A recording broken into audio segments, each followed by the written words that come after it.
So today we're going to take a look at the Challengers League North American qualifiers because this is going to give us an interesting picture of what the meta is looking like. We won't take a look at any specific games today, but this is going to give us a quick snapshot as people are taking these games as seriously as they can, right? This is going to give us the first kind of real test of what is the meta looking like right now. And so here are the pick rates so far. A couple things to note, this tournament is being played on patch 5.12, so Bind and Breeze are still in the pool, Lotus and Split are not, so we have to keep that in mind, right? When you're looking at these numbers, keep in mind, we're getting rid of Bind and Breeze, we're adding Lotus and Split, so if you see like two high numbers down here and like nothing up at the top, that probably is a very bad sign for that agent because, those two maps are going, and we're adding in two different maps instead. And also keep in mind that, these numbers at the top will be influenced by how many times the map has been played. So if you're picked on Ascent and Haven a lot, that probably is kind of an over-exaggeration of your overall number, but the actual map numbers here in the middle, corresponding with each row, will be a pretty good sign of, what is going on that map. So let's start with our big elephant in the room, and that, of course, is Killjoy at 69%. Now, here's the thing. Killjoy is a very strong agent right now, we all know that, but to me it's even more worrying looking at like kind of this table because as I said, these bottom two maps in Bind and Breeze, they're going, but as you can see, Killjoy wasn't being picked on those maps anyway, right? So Killjoy's pick rate on all of the 5 maps that are staying in the game in patch 6.0 are all 50% or higher. And what's even more is that, yeah, Split's getting added. I expect that that will be a Cypher map, but also Lotus is getting added, and I expect that that will be a Killjoy map. So we're going to have, in my opinion, 6 out of 7 maps that are Killjoy maps. And that is too many maps for one agent to kind of be either very strong on or just completely meta on as well. So Killjoy probably does need some change. And to me, when I'm looking at Killjoy and changes that you might want to make, it probably does come down more so to the lockdown rather than any of the other 3 abilities. The turret, the alarm bot, the nano swarms, they're all good, but they're nothing like crazy. I don't think they're, game breaking or anything like that. But the lockdown, obviously with the recent change of it being harder to break, is just such a good ult right now that it's just pushing Killjoy over the edge, right? That ult is now really hard to break. It gives you a sight for free, or it puts a ton of pressure on your opponents for, to get out of that space or deal with it somehow. It's just too hard to deal with. And so the lockdown probably does need to change in some kind of meaningful way, whether that be a revert back to kind of, the old damage and how it used to work, and it can be destroyed by, a breach aftershock or something like that. Maybe that is the change that needs to be made again, because I do think that Killjoy, even if you pushed up that lockdown to 8 points, I'm not sure that that honestly would be enough to dissuade people from playing Killjoy because she is just so strong. But it's not just that Killjoy is like, super mega OP like old Astra or old Chamber, right? She's good. But the other Sentinels just aren't that good. And I think that that is another big reason for it, that her main competition in Chamber and Cypher just aren't as good as Killjoy. So why wouldn't you pick Killjoy, right? So we probably could also use with some buffs to Cypher. And Chamber is down at 3% in this tournament. So, probably some kind of, whether it be reverts or whatever to bringing back Chamber a bit more, could also help in, balancing out the different Sentinels. But next we come to Jett. Speaking of Chamber, because of course after the Chamber nerfs, Jett was also a big, winner of that, because Jett and Chamber have a very unique relationship with the Operator. And this to me is actually probably the hardest thing for Riot to try and solve, is the relationship between Jett and Chamber and the Operator, and how those other agents in the game don't have that relationship. And the Operator is kind of a unique weapon, and it creates unique strategies that are very powerful that, you can't really reliably do with other guns. And so having 2 agents that have a special relationship with it and not the other ones makes the game very difficult to balance, because essentially it just always means that, whoever's better out of Jett or Chamber is going to have a very high pick rate, because they have a unique relationship with the Operator where they can take a shot, they can miss a shot and get away, right? Whereas the other agents, it's either a lot more clunky to do, or they just can't do it at all. And so that to me is going to be a big deal in how you go about, balancing this with Jett and Chamber, because it's so difficult to do, right? You might even need to change the gun itself, to make it either more friendly for other agents to use or more difficult for Chamber and Jett to use. I don't really know, but something there, it feels like that's a long-term problem, right? That this can't just be fixed like, oh, just nerf Jet again. Well, that's not going to fix the issue because, then one of Jet or Chamber will just be better with it than everyone else still. And you'll just keep running into that same problem. And then maybe a new agent gets added that's good with it as well. And then you have just the same problem over and over and over again. I think that this is a long-term issue that, really needs looking at with the devs of, is this okay that we have two agents that, where one of them is going to be meta pretty much no matter what, a decent amount because of that? Or do we need to change that to kind of balance the game more as a whole?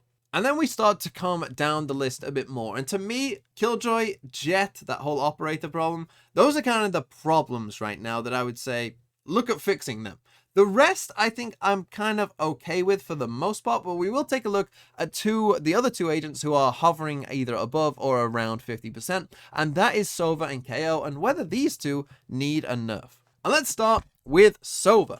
And Sova here overall is at 55%, so you might be like, oh, that's pretty high, above 50%, yeah, probably needs a nerf. But actually with Sova, I'm not too sure, because here's the thing. Sova obviously is getting picked on Ascent quite a bit. He's 44% on Haven, 28% on Pearl, 92 on Icebox, 0 on Fracture. Those are the 5 maps that are staying. So you've got 2 like very meta maps for Sova, which is fine. You've got then, 2 maps where it's like he gets picked some of the time, but you wouldn't say like super meta, which is fine.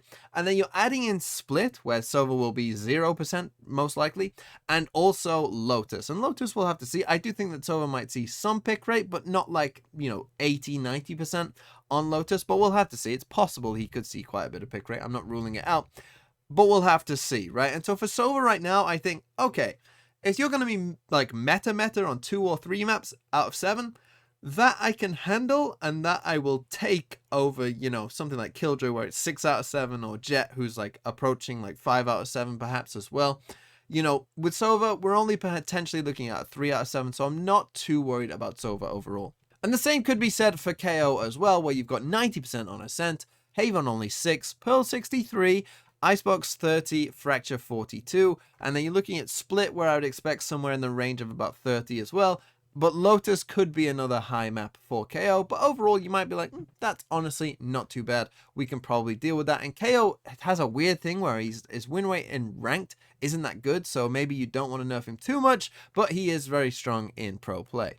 And then we come to the mid-table, from maybe like Omen to Brimstone. But we have to keep in mind with these kind of mid-table agents who are maybe doing fine right now is that some of these maps are changing. And so for an agent like Viper, right? Viper is losing Bind and Breeze and getting back Split where, okay, she might see some pick rate, and also Lotus, where again, she might see some, but I'm not expecting her to be meta on either of those maps. And so Viper's pick rate, might end up closer to, a 15%, maybe even around 10% depending on how it goes, which is a very odd place for Viper to be because she's been so good for so long. Does that mean that Viper needs some kind of buff?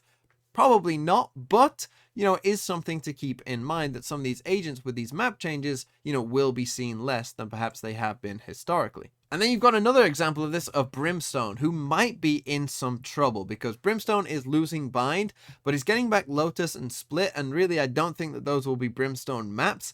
And so Brimstone will only have one map which he's meta on, which is Fracture, and, maybe then you start really looking at, could Brim use with some buff? Maybe we should give him back the second Stim Beacon to try and, counteract some of this thing and give him kind of a way of playing. We'll see how it goes.